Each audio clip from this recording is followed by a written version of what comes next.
Looks like we are going up all right. Let's see. Oh, Erica! Hello! Wow, you're in quick. Thank you for coming. How are you doing today? How's your BC day going?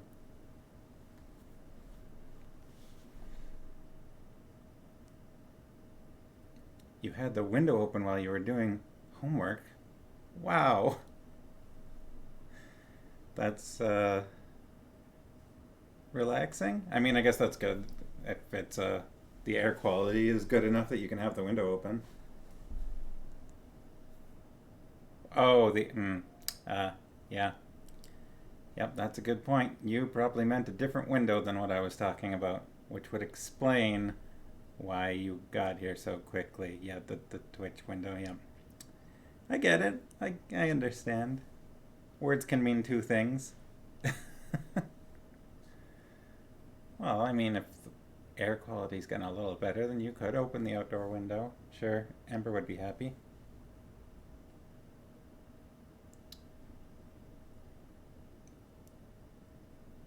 You read a manual, but you didn't like it. Hmm. Was it one that I might know, or was it something completely random? I assume it was suggested to you by somebody. Random one you clicked on. Hmm. Yeah, that's definitely pretty hit and miss as far as like manhwas I feel like can be. Generally, if I'm gonna try something like that, I at least try and think of the genre I might want to read and then ask for or look around for people's recommendations online. Because there's definitely like some really big popular ones, and those ones tend to be at least decent quality, and then there's just the randos that end up being something you really don't want to look at. Which it kind of sounds like this one was that.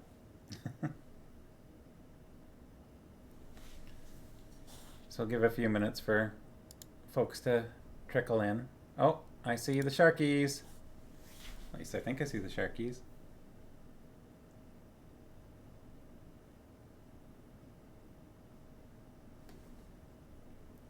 Hello. How's everyone doing this evening? Bad decisions. Hi. You may notice a change in the background of the room behind me. This, what? No, it should be this way. Well, am I looking the wrong way? Oh, I see. I'm looking over the wrong shoulder. There we go. Oh, oh, what's that? Your last initial post of the summer. Woohoo! Yay! Yeah, that's gonna be the fan art wall. So if anybody wants to send me any art, it'll go up there. Yeah, we've got, let me see, we have, I think this is carefully, carefully with the plates. Yeah, carefully, right there. Carefully, carefully with the plates. And down here we got some angry trolls and dwarves in sacks. And then up here we've just got the adventuring party.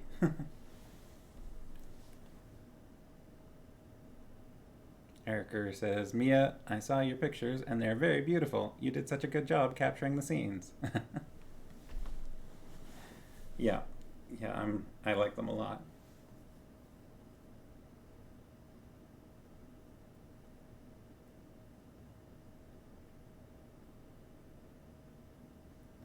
Um, so yeah, let's do a little recap, shall we? It's been a whole weekend since we last saw each other. So we got through roast mutton last time, which is a very fun chapter. Trolls and a little scuffle and a few magical bits.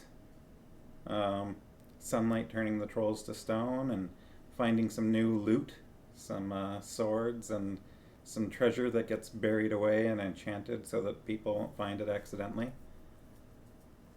I found it interesting that that the chapter kind of mentions like when they're hiding the treasure.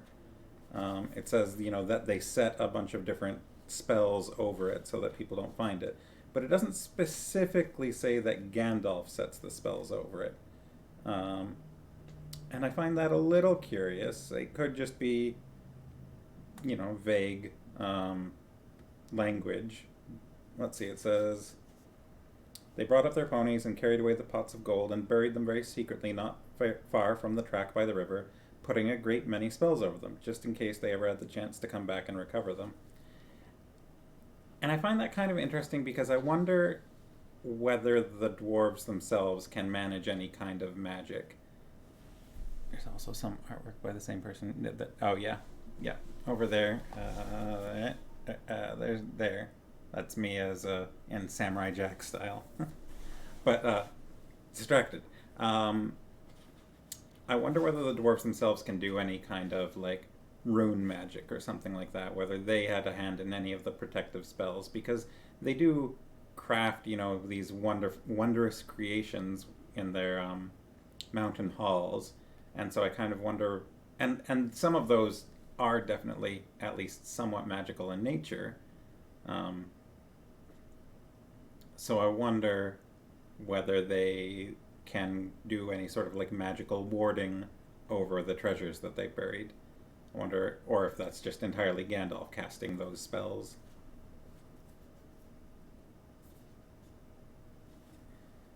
In the previous chapter, um, Gandalf, who had wandered off and then came back in the nick of time, mentioned that he had encountered some elves that were running away from. Hey, Lily! Hello! Good to see you. How are you doing this BC day? Gandalf mentioned that he'd encountered some elves that were running away from the trolls. So that, and there was some mention of Elrond and Rivendell. So that may or may not come up in chapter 3. Lily's doing great. How's the air quality around your place? It's not too bad where I am here, but we were out in Chilliwack this weekend, and it was real gross, the air there, especially like I don't know, Saturday afternoon and Sunday earlier in the day. The sun looked pretty red through the smoke. No complaints? That's good. It's, I don't know, when you can't go outside in the summer and because the air's too gross, it's not a fun thing. I feel like that's an easy way to get a little bummed out.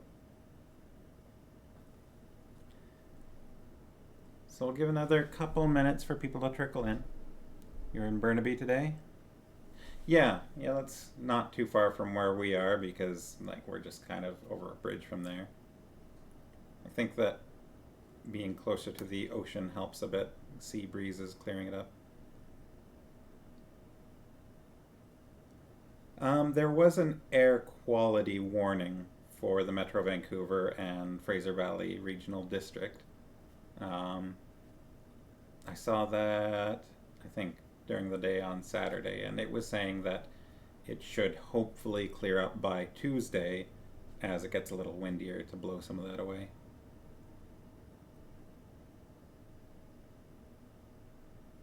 Makes you feel like a smoker, yeah. Yeah, I don't like that.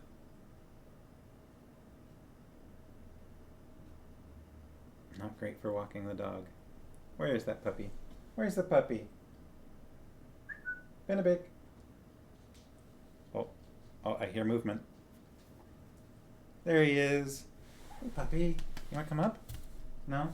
No. Oh, he's gone into his bed. Yeah, that's a good spot. Good boy. Oh, he changed his mind. Oh no. I'll leave him alone. I'm probably making him nervous by looking at him too much. Let's see, just angle myself just so. Oh, away he goes. Well, I don't know. Why don't we get started on chapter 3, which is titled A Short Rest. But to see if I can focus on the art there. There it is. A little preview of location to come. Ben brings the star power. Yeah, I know why everybody visits. Just hoping they can get a glimpse of the puppy.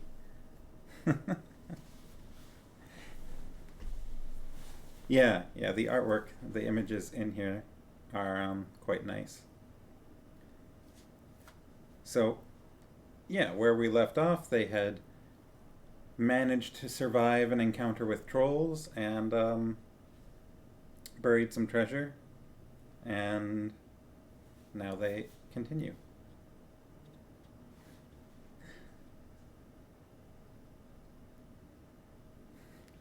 Beautiful and elusive, yes.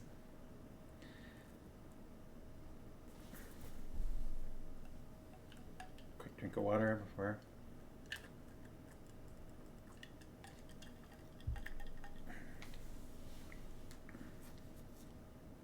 Alright. Chapter 3. A Short Rest. They did not sing or tell stories that day, even though the weather improved, nor the next day, nor the day after. They had begun to feel that danger was not far away on either side.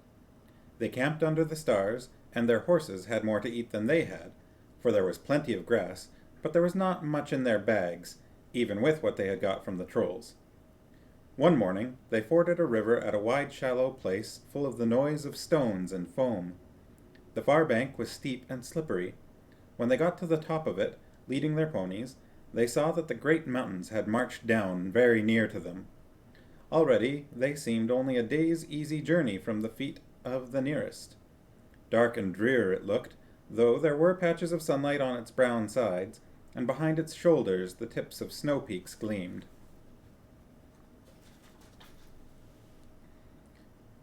"Is that the mountain?" asked Bilbo in a solemn voice, looking at it with round eyes. He had never seen a thing that looked so big before. "Of course not," said Balin. "That is only the beginning of the Misty Mountains, and we have got to get through, or over, or under those somehow, before we can come into Wilderland beyond. And it is a deal of a way, even from the other side of them to the lonely mountain in the east where Smaug lies on our treasure." "Oh," said Bilbo, and just at that moment he felt more tired than he ever remembered feeling before. He was thinking once again of his comfortable chair before the fire in his favorite sitting room in his hobbit hole, and of the kettle singing. Not for the last time. Now Gandalf led the way. "We must not miss the road, or we shall be done for," he said. "We need food, for one thing, and rest in reasonable safety, although it is very necessary to tackle the Misty Mountains by the proper path, or else you will get lost in them, and have to come back and start at the beginning again, if you ever get back at all." They asked him where he was making for, and he answered, "You are come to the very edge of the wild, as some of you may know. Hidden somewhere ahead of us is the fair valley of Rivendell, where Elrond lives in the last homely house. I sent a message by my friends, and we are expected." That sounded nice and comforting, but they had not got there yet, and it was not so easy as it sounds to find that last homely house west of the mountains. There seemed to be no trees and no valley and no hills to break the ground in front of them, only one vast slope going slowly up and up to meet the feet of the nearest mountain, a wide land the color of heather and crumbling rock, with patches and slashes of green grass and moss green showing where water might be. Morning passed, afternoon came, but in all the silent waste there was no sign of any dwelling. They were growing anxious, for they saw now that the house might be hidden almost anywhere between them and the mountains. They came upon unexpected valleys, narrow with steep sides, that opened suddenly at their feet, and they looked down, surprised to see trees below them and running water at the bottom. There were gullies that they could almost leap over, but very deep, with waterfalls in them. There were dark ravines that one could neither jump over nor climb into. There were bogs, some of them green, pleasant places to look at, with flowers growing bright and tall, but a pony that walked there with a pack on its back would never have come out again. It was indeed a much wider land from the ford to the mountains than ever you would have guessed. Bilbo was astonished. The only path was marked with white stones, some of which were small, and others were half covered with moss or heather. Altogether, it was a very slow business following the track, even guided by Gandalf, who seemed to know his way about pretty well. You've come accustomed to gravelly Gandalf? Hobbit Hugh? I have no idea how that's actually pronounced. We'll talk about coziness in a little bit. I have some questions. Speaking of Gandalf, his head and beard wagged this way and that as he looked for the stones, and they followed his lead, but they seemed no nearer to the end of the search when the day began to fail. Tea time had long gone by, and it seemed supper time would soon do the same. There were moths fluttering about, and the light became very dim, for the moon had not risen. Bilbo's pony began to stumble over roots and stones. They came to the edge of a steep fall in the ground so suddenly that Gandalf's horse nearly slipped down the slope. "Here it is at last," he called, and the others gathered round him and looked over the edge. They saw a valley far below. They could hear the voice of hurrying water in a rocky bed at the bottom. The scent of trees was in the air, and there was a light on the valley side across the water. Bilbo never forgot the way they slithered and slipped in the dusk down the steep zigzag path into the secret valley of Rivendell. The air grew warmer as they got lower, and the smell of the pine trees made him drowsy, so that every now and again he nodded and nearly fell off, or bumped his nose on the pony's neck. Their spirits rose as they went down and down. The trees changed to beech and oak, and there was a comfortable feeling in the twilight. The last green had almost faded out of the grass when they came at length to an open glade not far above the banks of the stream. It smells like elves," thought Bilbo, and he looked up at the stars. They were burning bright and blue. Just then there came a burst of song like laughter in the trees. Yeah, it smells like elves.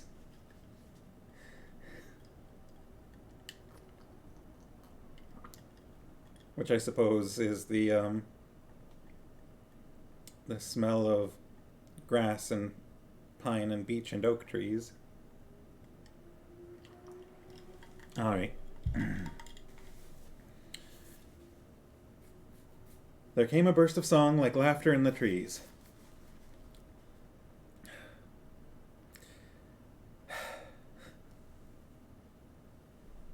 Elven bouquet.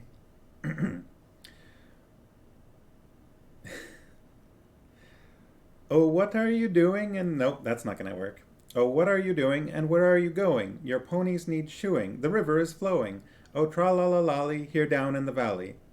Oh, what are you seeking? And where are you making? The faggots are reeking, the bannocks are baking. Oh, trilly-lolly, the valley is jolly. Ha-ha!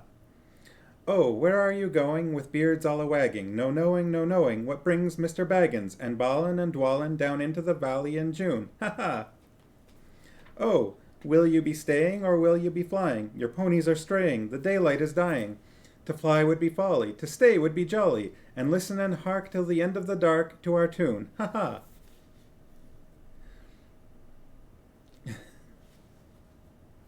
So they laughed and sang in the trees, and pretty fair nonsense, I dare say you think it. Not that they would care, they would only laugh all the more if you told them so. They were elves, of course. Soon Bilbo caught glimpses of them as the darkness deepened. He loved elves, though he seldom met them, but he was a little frightened of them too. Dwarves don't get on well with them. Even decent enough dwarves like Thorin and his friends think them foolish, which is a very foolish thing to think, or get annoyed with them. For some elves tease them and laugh at them, and most of all at their beards. "Well, well," said a voice, "just look! Bilbo the Hobbit on a pony, my dear! Isn't it delicious? Most astonishing wonderful!" Then off they went into another song as ridiculous as the one I have written down in full. At last, a tall young fellow came out from the trees and bowed to Gandalf and to Thorin. "Welcome to the valley," he said. "Thank you," said Thorin a bit gruffly, but Gandalf was already off his horse and among the elves, talking merrily with them. "You are a little out of your way," said the elf. "That is, if you are making for the only path across the water and to the house beyond. We will set you right, but you had best get on foot, until you are over the bridge. Are you going to stay a bit and sing with us, or will you go straight on? Supper is preparing over there," he said, I can smell the wood fires for the cooking." Tired as he was, Bilbo would have liked to stay a while. Elvish singing is not a thing to miss in June under the stars, not if you care for such things. Also, he would have liked to have a few private words with these people that seemed to know his names and all about him, although he had never seen them before. He thought their opinion of his adventure might be interesting. Elves know a lot and are wondrous folk for news, and know what is going on among the peoples of the land, as quick as water flows, or quicker. But the dwarves were all for supper as soon as possible just then, and would not stay. On they all went, leading their ponies, till they were brought to a good path, and so at last to the very brink of the river. It was flowing fast and noisily, as mountain streams do of a summer evening, when sun has been all day on the snow far up above. There was only a narrow bridge of stone without a parapet, as narrow as a pony could well walk on, and over that they had to go, slow and careful, one by one, each leading his pony by the bridle. The elves had brought bright lanterns to the shore, and they sang a merry song as the party went across. "Don't dip your beard in the foam, father," they cried to Thorin, who was bent almost on his hands and knees. "It is long enough without watering it." "Mind Bilbo doesn't eat all the cakes," they called. "He is too fat to get through keyholes yet." "Hush, hush! Good people, and good night," said Gandalf, who came last. "Valleys have ears, and some elves have over-merry tongues. Good night." And so at last they all came to the last homely house, and found its doors flung wide. Now it is a strange thing, but things that are good to have, and days that are good to spend, are soon told about, and not much to listen to, while things that are uncomfortable, palpitating, and even gruesome may make a good tale and take a deal of telling anyway. They stayed long in that good house, 14 days at least, and they found it hard to leave. Bilbo would gladly have stopped there forever and ever, even supposing a wish would have taken him right back to his hobbit hole without trouble. Yet there is little to tell about their stay. The master of the house was an elf friend, one of those people whose fathers came into the strange stories before the beginning of history, the wars of the evil goblins and the elves and the first men in the north. In those days of our tale, there were still some people who had both elves and heroes of the north for ancestors, and Elrond, the master of the house, was their chief. He was as noble and as fair in the face as an elf lord, as strong as a warrior, as wise as a wizard, as venerable as a king of the dwarves, and as kind as summer. He comes into many tales, but his part in the story of Bilbo's great adventure is only a small one, though important, as you will see, if we ever get to the end of it. His house was perfect, whether you liked food, or sleep, or work, or storytelling, or singing, or just sitting and thinking best, or a pleasant mixture of them all. Evil things did not come into that valley. I wish I had time to tell you even a few of the tales or one or two of the songs that they heard in that house. All of them, the ponies as well, grew refreshed and strong in few days there. Their clothes were mended as well as their bruises, their tempers and their hopes. Their bags were filled with food and provisions, light to carry but strong to bring them over the mountain passes. Their plans were improved with the best advice. So the time came to Midsummer Eve, and they were to go on again with the early sun on Midsummer morning. Elrond knew all about runes of every kind. That day he looked at the swords they had brought from the troll's lair, and he said, "These are not troll make. They are old swords, very old swords of the high elves of the west, my kin. They were made in Gondolin for the goblin wars. They must have come from a dragon's horde, or goblin plunder, for dragons and the goblins destroyed that city many ages ago. This, Thorin, the rune's name Orcrist, the goblin cleaver in the ancient tongue of Gondolin. It was a famous blade. This, Gandalf, was Glamdring, foe hammer that the king of Gondolin once wore. Keep them well." "Whence did the trolls get them, I wonder?" said Thorin, looking at his sword with new interest. "I could not say," said Elrond, "but one may guess that your trolls had plundered other plunderers, or come on the remnants of old robberies in some hole in the mountains of old. I have heard that there are still forgotten treasures to be found in the deserted caverns of the mines of Moria, since the dwarf and goblin war. Thorin pondered these words. I will keep this sword in honor, he said. May it soon cleave goblins once again. A wish that is likely to be granted soon enough in the mountains, said Elrond. But show me now your map. He took it and gazed long at it, and he shook his head, for if he did not altogether approve of dwarves and their love of gold, he hated dragons and their cruel wickedness, and he grieved to remember the ruin of the town of Dale and its merry bells, and the burnt banks of the bright river running. The moon was shining in a broad silver crescent. He held up the map, and the white light shone through it. What is this? He said. There are moon letters here, beside the plain runes, which say, 5 feet high the door, and 3 may walk abreast. What are moon letters? Asked the hobbit, full of excitement. He loved maps, as I have told you before, and he also liked runes and letters and cunning handwriting, though when he wrote himself, it was a bit thin and spidery. Moon letters are rune letters, but you cannot see them, said Elrond, not when you look straight at them. They can only be seen when the moon shines behind them, and what is more, with the more cunning sort, it must be a moon of the same shape and season as the day when they were written. The dwarves invented them, and wrote them with silver pens, as your friends could tell you. These must have been written on a midsummer's eve in a crescent moon, a long while ago. What do they say? Asked Gandalf and Thorin together, a bit vexed, perhaps, that even Elrond should have found this out first, though really there had not been a chance before, and there would not have been another chance until goodness knows when. Stand by the grey stone when the thrush knocks, read Elrond, and the setting sun, with the last light of Durin's day, will shine upon the keyhole. Durin! Durin! Said Thorin. He was the father of the fathers of the eldest race of dwarves, the Longbeards, and my first ancestor. I am his heir. Then what is Durin's day? Asked Elrond.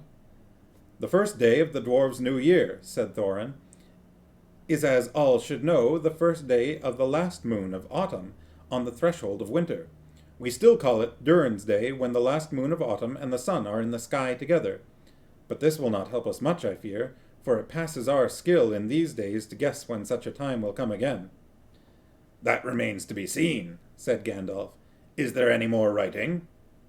None to be seen by this moon, said Elrond, and he gave the map back to Thorin, and then they went down to the water to see the elves dance and sing upon the midsummer's eve. The next morning was a midsummer's morning, as fair and fresh as could be dreamt. Blue sky and never a cloud, and the sun dancing on the water. Now they rode away, amid songs of farewell and good speed, with their hearts ready for more adventure, and with the knowledge of the road they must follow over the misty mountains to the land beyond. That's the end of chapter 3. A bit of a shorter one. What's everyone saying in here? So let's go back.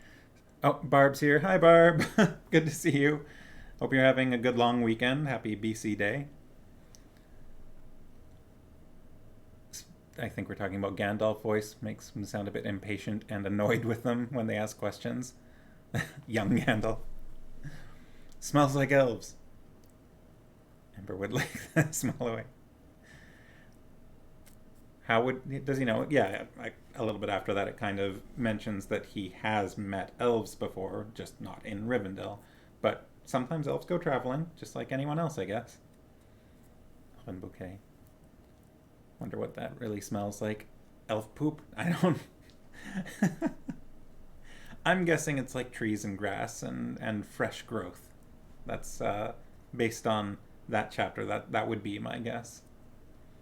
Popular product sold at most Shire perfumers. What? Beard!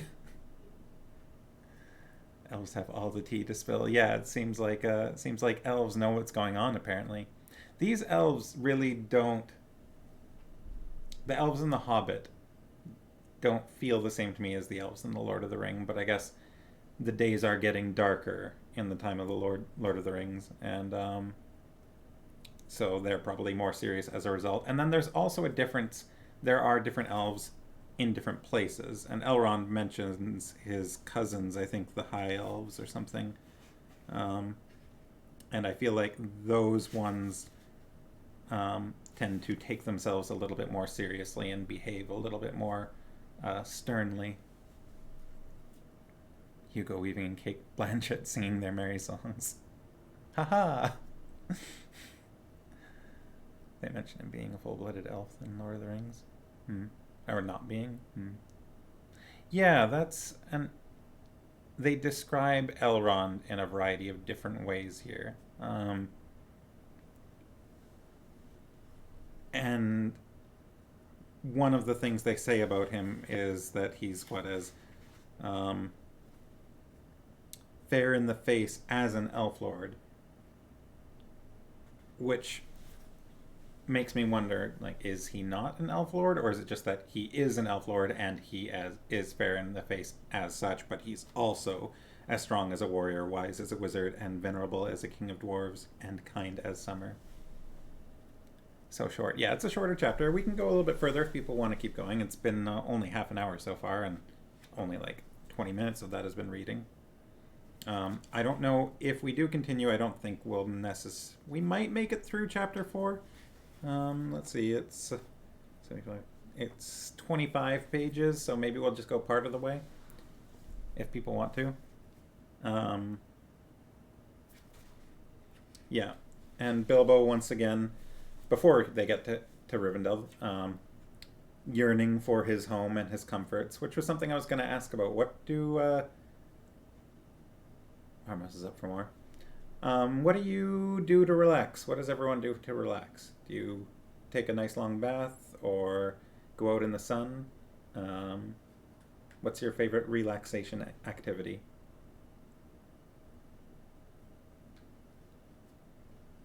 Swimming? Oh yeah. Swimming to relax? I go swimming for, I don't know, for fun and for exercise maybe, but I don't know if it, like, for me, I take a long bath to relax.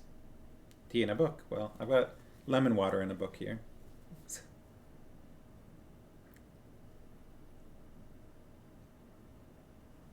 Yeah, you definitely do a lot more swimming than I do. If I can entice Erica to stick around for a little bit more. Look at that art for chapter 4. Overhill and Underhill.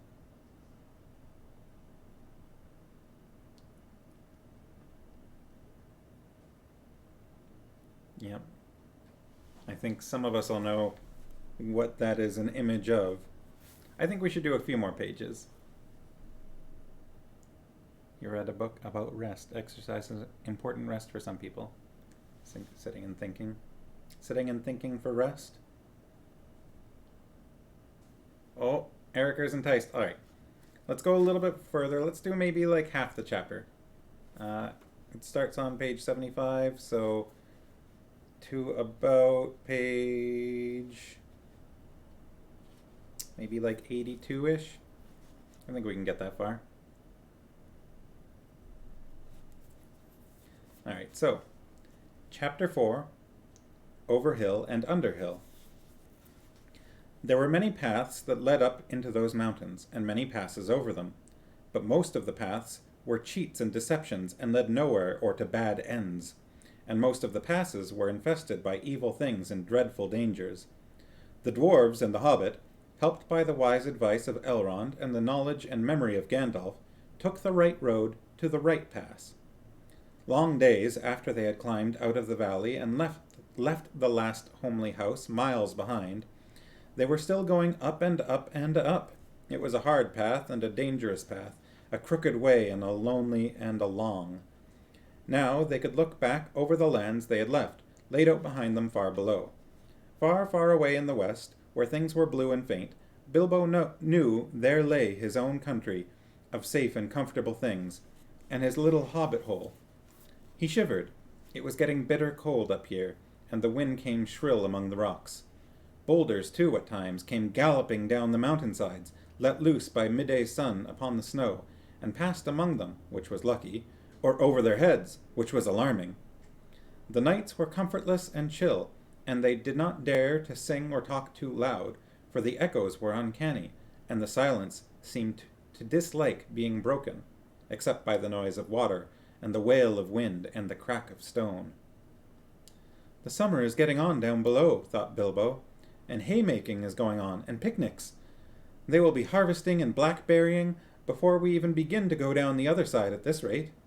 And the others were thinking equally gloomy thoughts, although when they had said goodbye to Elrond in the high hope of a midsummer morning, they had spoken gaily of the passage of the mountains and of riding swift across the lands beyond.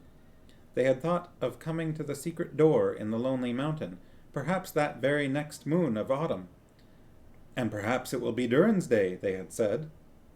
Only Gandalf had shaken his head and said nothing. Dwarves had not passed that way for many years, but Gandalf had, and he knew how evil and danger had grown and thriven in the wild, since the dragons had driven men from the lands, and the goblins had spread in secret after the battle of the mines of Moria. Even the good plans of wise wizards like Gandalf, and of good friends like Elrond, go astray sometimes when you are off on dangerous adventures over the edge of the wild, and Gandalf was a wise enough wizard to know it.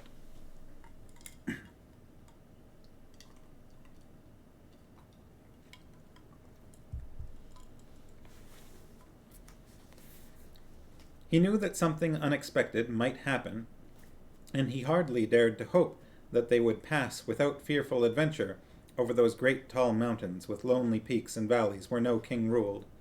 They did not. They did not. All was well, until one day they met a thunderstorm. More than a thunderstorm, a thunder battle. You know how terrific a really big thunderstorm can be down in the land and in a river valley, especially at times when two great thunderstorms meet and clash. More terrible still are thunder and lightning in the mountains at night, when storms come up from east and west and make war. The lightning splinters on the peaks, and rocks shiver, and great crashes split the air and go rolling and tumbling into every cave and hollow, and the darkness is filled with overwhelming noise and sudden light. Bilbo had never seen or imagined anything of the kind. They were high up in a narrow place, with a dreadful fall into a dim valley at one side of them. There they were sheltering under a hanging rock for the night, and he lay beneath a blanket and shook from head to toe. When he peeped out in the lightning flashes, he saw that across the valley the stone giants were out, and were hurling rocks at one another for game, and catching them and tossing them down into the darkness, where they smashed among the trees far below, or splintered into little bits with a bang. Then came a wind and a rain, and the wind whipped the rain and hail about in every direction, so that an overhanging rock was no protection at all. Soon they were getting drenched, and their ponies were standing with their heads down and their tails between their legs, and some of them were whinnying with fright. They could hear the giants guffawing and shouting all over the mountainsides. "This won't do at all," said Thorin. "If we don't get blown off or drowned or struck by lightning, we shall be picked up by some giant and kicked sky high for a football." "Well, if you know of anywhere better, take us there," said Gandalf, who was feeling very grumpy, and was far from happy about the giants himself. The end of their argument was that they sent Fili and Kili to look for a better shelter. They had very sharp eyes, and being the youngest of the dwarves by some 50 years, they usually got these sorts of jobs, when everybody could see that it was absolutely no use sending Bilbo.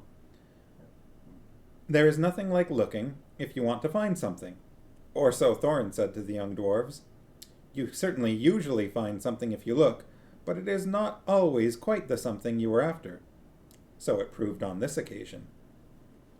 Soon Fili and Kili came crawling back, holding on to the rocks in the wind. "We have found a dry cave," they said, "not far around the next corner, and ponies and all could get inside." "Have you thoroughly explored it?" said the wizard, who knew that caves up in the mountains were seldom unoccupied. "Yes, yes," they said, though everybody knew they could not have been long about it. They had come back too quick. "It isn't all that big, and it does not go far back." That, of course, is the dangerous part about caves. You don't know how far they go back, sometimes, or where a passage behind may lead to, or what is waiting for you inside. But now Fili and Kili's news seemed good enough. So they all got up and prepared to move. The wind was howling and the thunder still growling, and they had a business getting themselves and their ponies along. Still, it was not very far to go, and before long they came to a big rock standing out into the path. If you stepped behind it, you found a low arch in the side of the mountain. There was just room to get the ponies through with a squeeze when they had been unpacked and unsaddled. As they passed under the arch, it was good to hear the wind and the rain outside instead of all about them, and to feel safe from the giants and their rocks. But the wizard was taking no risks. He lit up his wand, as he did that day in Bilbo's dining room that seemed so long ago, if you remember, and by its light they explored the cave from end to end. It seemed quite a fair size, but not too large and mysterious. It had a dry floor and some comfortable nooks. At one end there was room for the ponies, and there they stood, mighty glad of the change, steaming and champing in their nose-bags. Oin and Gloin wanted to light a fire at the door to dry their clothes, but Gandalf would not hear of it. So they spread out their wet things on the floor and got dry ones out of their bundles. Then they made their blankets comfortable, got out their pipes and blew smoke rings, which Gandalf turned into different colors and set dancing up by the roof to amuse them.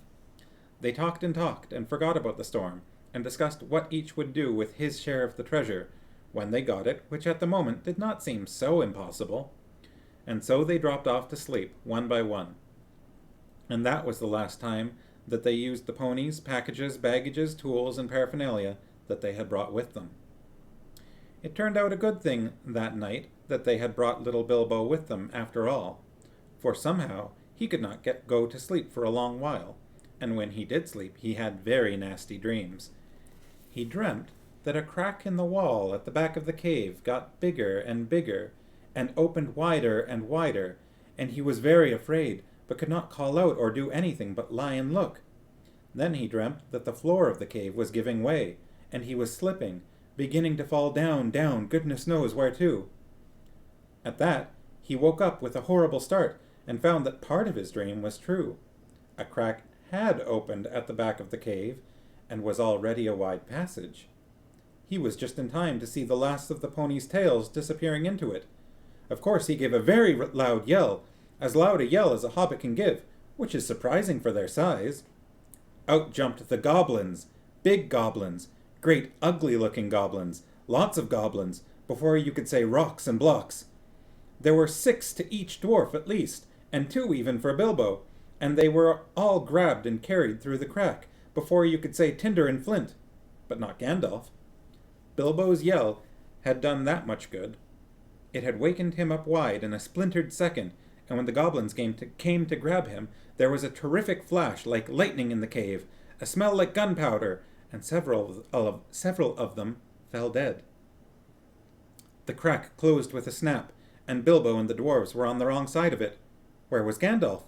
Of that neither they nor the goblins had any idea, and the goblins did not wait to find out. They seized Bilbo and the dwarves and hurried them along. It was deep, deep, dark, such as only goblins that have taken to living in the heart of the mountains can see through.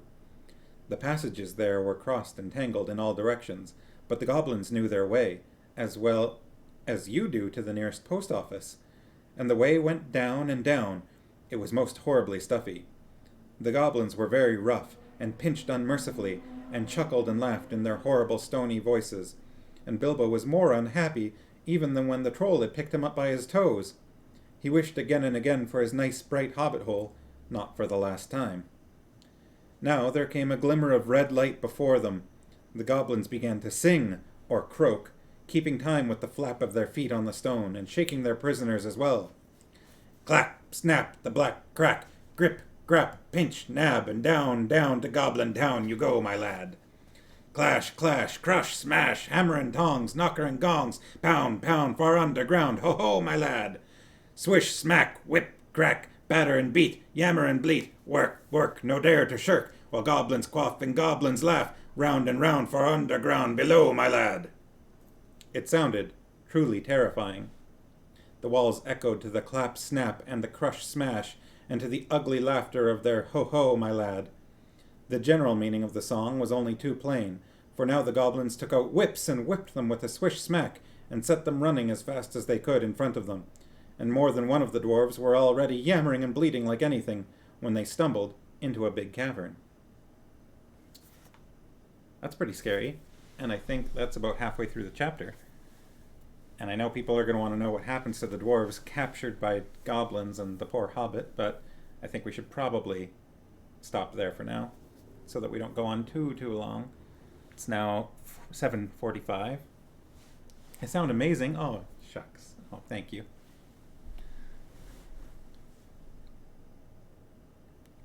So what do people think of the goblin ambush? The cloud giants? Ponies, no? Yeah, poor ponies. Truly terrified? I'm sorry. I hope this wasn't too spooky. And I caught while I was reading this the Sharky saying that we were maybe ahead of them now. I hope that's not a bad thing. I'm sorry that I'm sneaking ahead of your reading in the book. Diesel Dan! Hey! How's that going? Nice reading to work by. Did you just show up? How much of this did you catch? You like the cloud giants? The storm giants? Yes, it is actually a very exciting chapter. There's a lot going on. The giants are really interesting, I think. I can't think of too many instances of giants. The rhythm of the verse. Our way to relax is vomiting. Mia, what? That sounds like... That's not my personal way to relax. I don't think I would like that very much. And I kind of wonder about your family, whether they like that very much. The rhythm of the verse. Yeah, I kind of just went for it. So I figured, this is a goblin song. I don't think I could get it too bad. I'm guessing the goblins sounded a lot scarier than I did. Her dad said it as a joke, but she wanted us to repeat it. Okay. Definitely not the way that Farmouse relaxes. Yeah, that doesn't seem very relaxing to me. Oh boy. Projectile. I am definitely looking forward to seeing people's artwork for this chapter because there is a lot going on that we could talk about for these 2 chapters, or chapter and a half, I suppose. We've had elves in Rivendell. We've had goblins sneaking out in a cave. We've had giants throwing rocks down into a valley. There's all kinds of things going on in there. Lots of magical things. Dancing and singing in the trees. Relaxing in Rivendell. Rivendell sounds like a very nice place. The last homely house. Wish the more recent movies had had more singing. Would have liked to hear legitimately frightening goblin singing. Yeah, that's an interesting thing. It's interesting how even the scary goblins still have time for song. Even if it's to frighten dwarves into running along while they whip at them. Assignments? Yeah, that's right. Everybody's got to make art. Did you see the art on the wall back here? These were sent to me by Mia, who is also watching. They're a little bit out of focus in the background there, but we've got a variety of artwork of dwarves and wizards and hobbits and trolls, which are very nice, yes. It's not too easy for me to pick up the camera, but I could probably show them on my phone. You ask Cypress to do yours? Yes, I would love to see Cypress's art. I hope they tune in sometime to listen. Yeah. I do recall the cartoon version of that song. I don't really remember it being what I would describe as chipper, but I suppose it kind of was. Great book by Bruce Coville about goblins who also sang scary goblin songs. Yes, you can submit art, and I encourage it. And it will, if you like, end up on the wall over here. That's going to be the fan art wall. They're on? Oh, is Cypress here? Hello. Happy to see you. Well, sort of. Happy for you to see me? I don't know about that. I don't know if that works. Yeah. I will gladly accept email submissions, sleetreads@gmail.com, or if you just want to send it to me and I can put up the actual art, that's fine too. Um, I don't know how that would work, like through some kind of postal service. Crazy. Well, I don't know about that.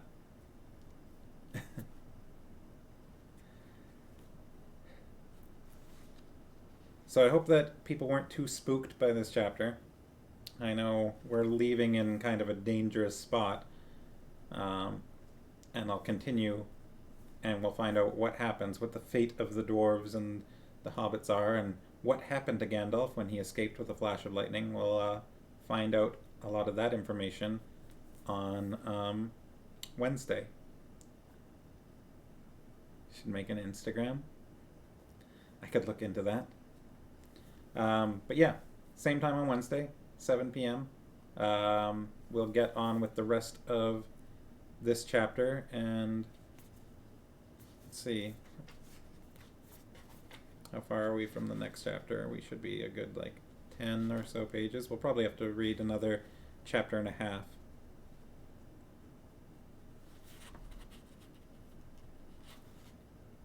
The next chapter, chapter 5, is probably, I would say it's probably the most iconic chapter in The Hobbit.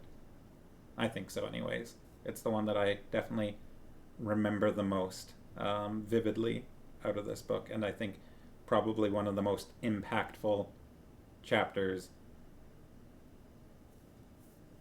that this book like has on the Lord of the Rings, I think, is coming up. I'm not going to name the chapter name yet. We'll get there when we get there on Wednesday.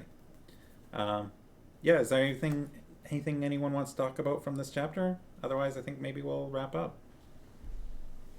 You would tell me your most memorable chapter about spoilers? Yeah, that's kind of where I'm at now.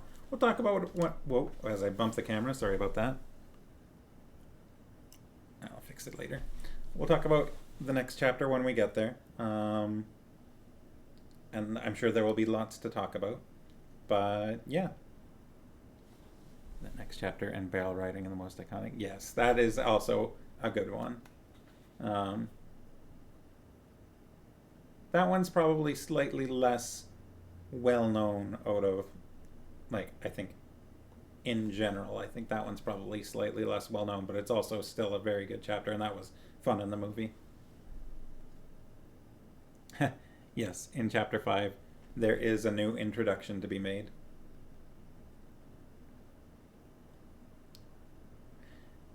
Yeah, Elrond. Elrond was an interesting person. Very knowledgeable and kind.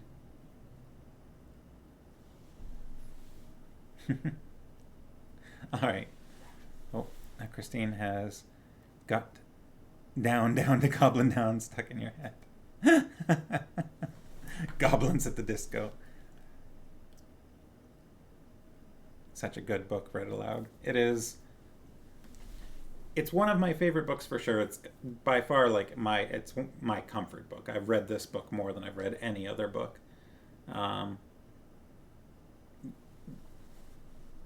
So it was just, I think, the natural place to start. But thank you all for coming and visiting while we do this. I'm having a lot of fun reading it and getting people's thoughts and artwork and ideas and all sorts of things about the book as we go through it. And it's kind of fun discussing the chapters one by one for me. Makes me a little more likely to pay attention to small details and just the little things that come up. Yeah, the voices, I do what I can. All right. Well, I'm going to go and have some late supper. So this was fun. That was a great chapter. I really like this one. And I'm really looking forward to the whole next section of the book. So I will hopefully see you all on Wednesday. Thank you for joining me. Have a good night and happy end of the long weekend.